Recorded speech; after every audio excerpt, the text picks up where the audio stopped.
So stand-up comedy, it's all my mother's fault. When she was 85 years old, she said to me, son, take a college course with me.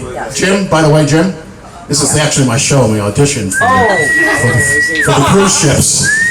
Okay? Yeah, table 16. Hello, those guys. So my mom, at 85, she says to me, take a college course with me. I said, sure, Mom, whatever it is. Basket weaving, Chinese food, stand-up comedy. That's what we did. We did stand-up comedy together, okay? So we did a party at Steven's house. Remember Steven? And we did something at Bob Stiver's Tiki Bar. And I would introduce my mother. I'd say, here's a woman who hasn't opened for me for 55 years. Please welcome my mother, you know. Her delivery's great. Look at my head.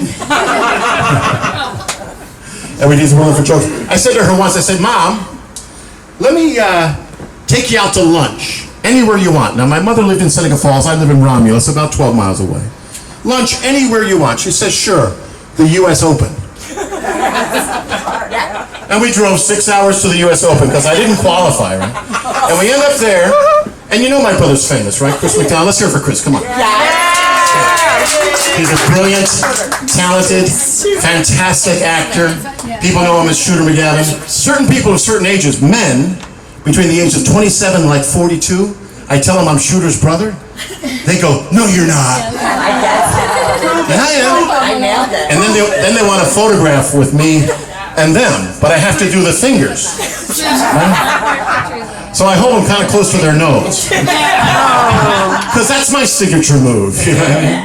So my mom says, let's go to the U.S. Open. We go, and Chris is there. Now, Chris is very famous. So we get one of those private rooms, you know, where they give you the sandwiches and something to drink. Tally, you're actually talking during my show. Tally, please. For my sake, would you please just give me 20 minutes? All right? Jeez. Boy, I'm going to show up at the ER constipated and see what you guys. I really can't poop right now. Can you help me? Please. So we end up there at the U.S. Open, and Chris is there, and we're watching Serena, and Tiger Woods comes in with his son. And Chris wants a photograph with Tiger Woods. I take a picture of it. It goes viral. The greatest golfer in the world with Tiger Woods. That was my mother for you, a force of nature. Her favorite word was phenomenal. She'd always clap her hands, phenomenal. On my BMW, when I sold my first hospital, thank you very much. I know what you're saying. It's true story, yeah. When I sold my first hospital, I went and bought a BMW and put F-nominal on the license plate. Phenomenal, because Mom passed 6 months prior to that, and that was her favorite word. Now, Bob Stivers, my mom taught you a couple of things, didn't she? Just one. What'd she teach you? A little bit of everything. A little bit of everything. Did she teach you how to buy a house for $1? Yes. That's a pretty cool trick. I bought the hospital for $1. The guy that owned it had a $175,000 tax deficit on the property. The property was condemned, and he was being foreclosed for $1 million. So I said to him, I'm going to give you $1. Now, he was from New Jersey, this Irish guy. Why are you only giving me $1? He says. I said, you get $1 or $1 million deficiency judgment. I'll take the $1. And I ended up having the hospital, converted it for veterans. It was really, it's not a comic story, but you'll remember it, okay? All right. But then I sold it, made a lot of money, made $380,000, paid no income tax. Yes. Why didn't you pay income tax? Well, because of capital gains and the way depreciation works. But the next day, I paid $420,000 in real estate taxes. And I was grateful to do it. An absolute miracle. That was my lovely mother. Now, my dad, may he rest in peace, my dad, he was a very jovial fellow. He would have a big laugh. Kind of laugh, you know? But he also was a little bit like my brother Chris. You know, Adam Sandler said this about Chris McDonald. He said, he's the nicest guy, but he looks like he could, in a second, he could knock you out. And that was my dad, too. Very nice guy. He was a principal in the high school, so he'd take a kid by the collar, and he'd walk him to the principal's office.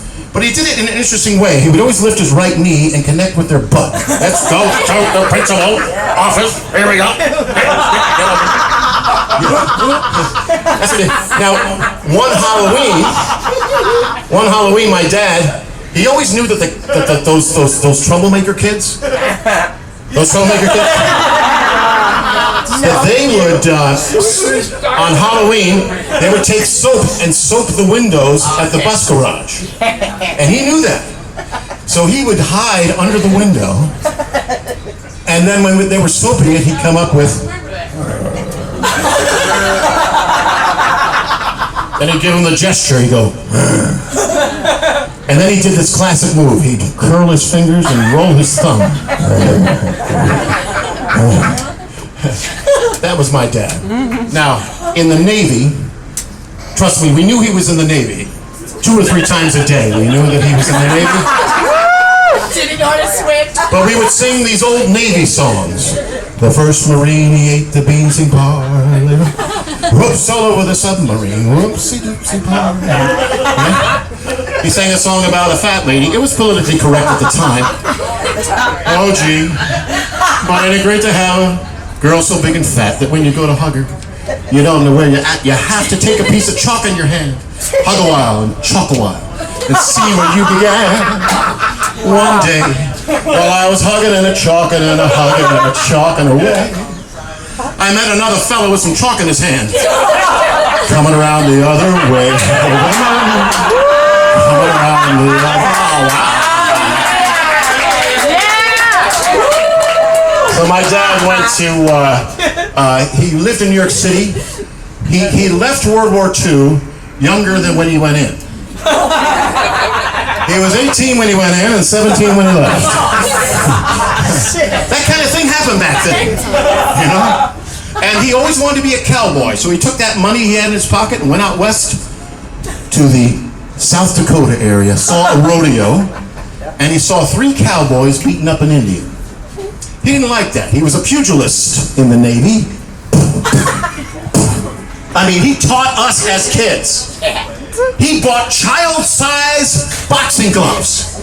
I was 4 years old putting on these baby-sized boxing gloves. My sister was 5. She's pretty now, but she was a knockout back then. Let me tell you.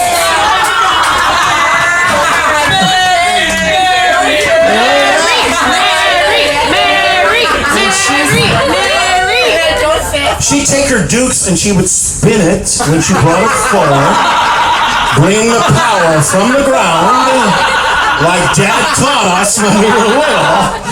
And she'd go, guess what, Kate?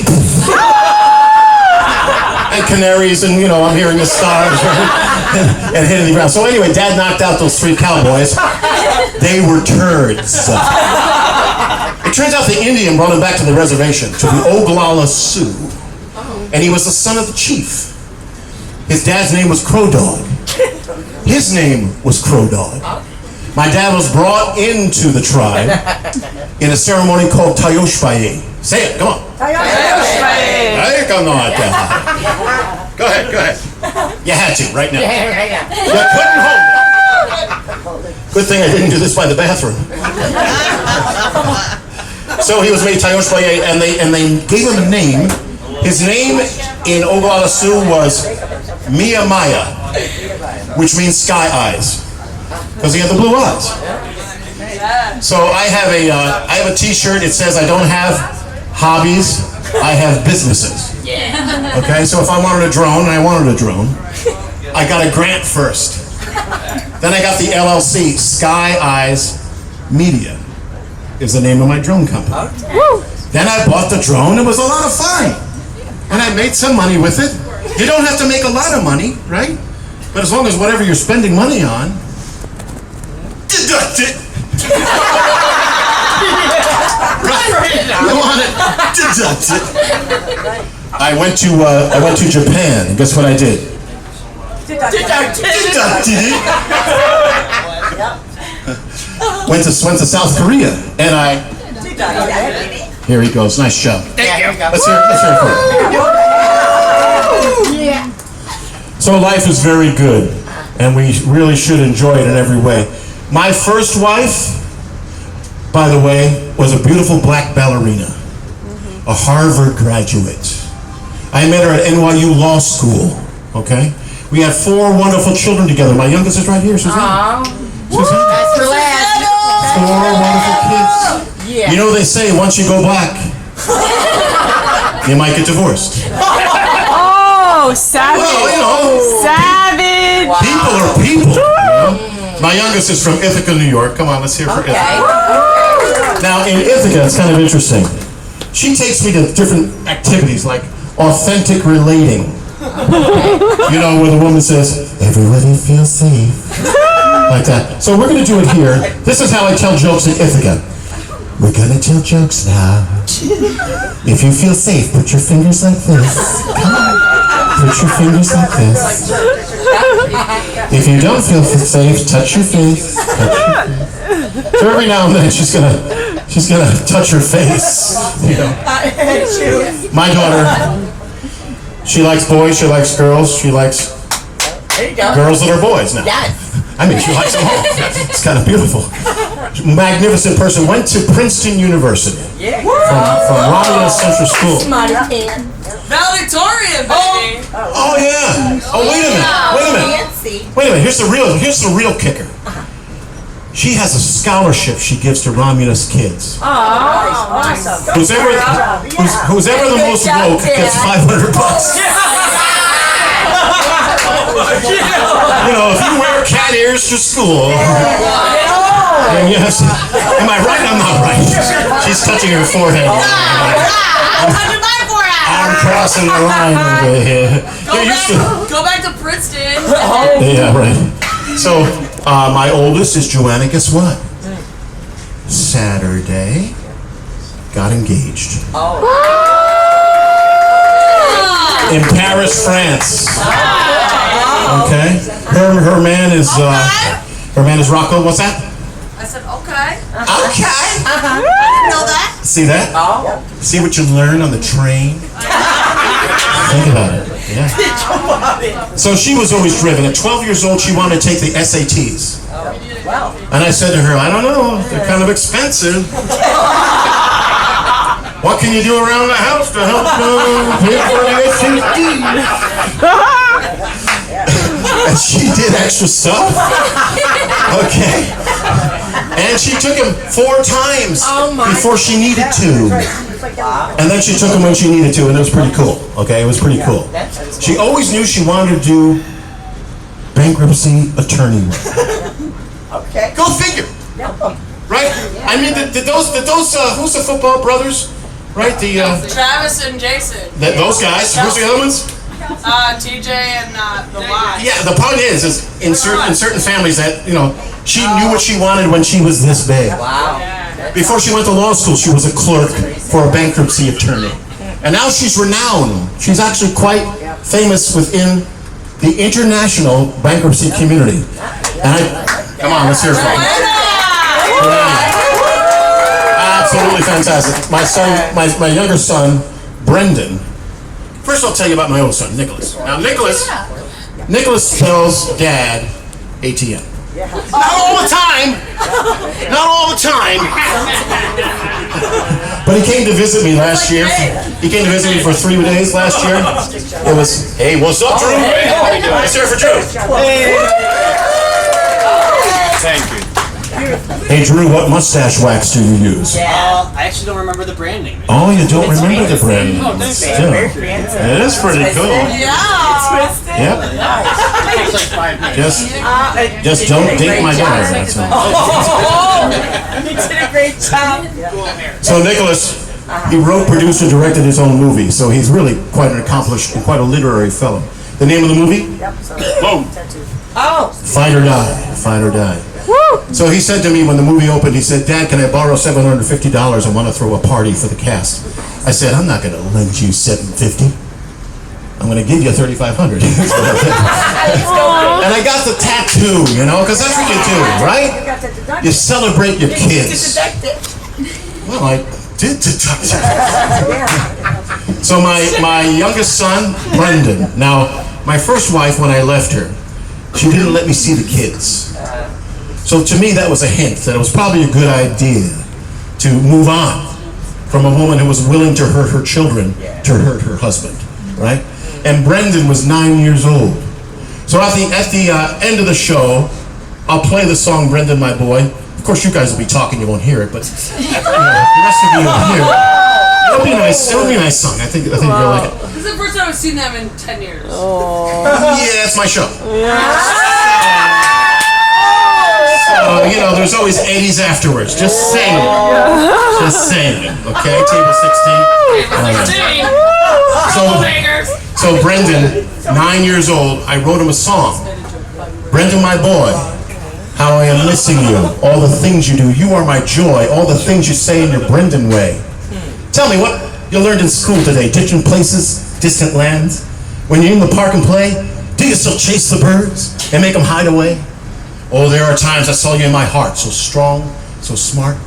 But as I try to say to you that I love you, days and days turn into weeks, lad. Just as months will turn to years, won't you spend some time with your dad?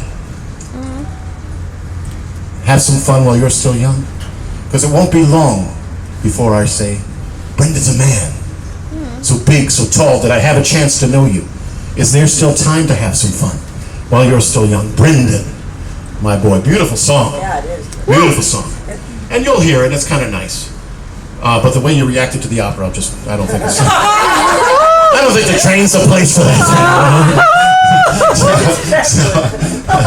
But we finally did, when he became a man, 6'5". Now Brendan is what we call an exceptional guest. He packs an apron. He shows up to your house, he'll cook for you and clean. He'll fix stuff. Outlets. You learned that from my brother Dan, who was also an excellent, excellent guest. Now, they say you should do comedy about things you know. Well, I know about death, right? Mom and dad are gone. My 4 siblings are gone. My darling wife died 4 years ago, right? Death. So, what are you waiting for to live? Tell jokes on a train. You know what I mean? So, he and I met in Oaxaca, Mexico. And then we went from Oaxaca, which is a city, to San Pacifico, 8,000 feet up, and my son and I ate mushrooms together. The t-shirt says, "Don't do drugs without your parents." And I met Mother Nature. She's very nice. She says she loves me until I die, and then she's going to eat me. So he and I, stoned on mushrooms. I'm walking down the mountain, and there's a path, and this little spider on his back feet is going, "Hey, watch out for me, watch out!" It's like this big. And I stop and go, "Wait, that's cool, buddy. I got you. I got you." He's like, "Okay." And he crawls away. And we kept going down the hill until we ran into 2 guys that were from the cartel. And we partied with the cartel that day. Now that's called making up for lost time. Eat mushrooms and party with the cartel. Okay. So me, I'm not a grandpa yet. Anybody any grandparents out here? I tell the joke that I have 8 grandkids, but they're all frozen eggs. Oh, they're gonna pull out your camera, pull out your thing, and let's see. How much time is left on that thing? 1 minute. 1 minute. Go. Hey guys, by the way, I want to invite all of you to be my Tayoshpaye, the Tayoshpaye of the McDonald family. We have parties at our house, we have a good time, and we actually have a huge capacity for love, for help, and for fortune. So join us, won't you? And just stay in touch. You guys know that you're part of our wealth and riches. And with that, I'll say goodnight. Thank you.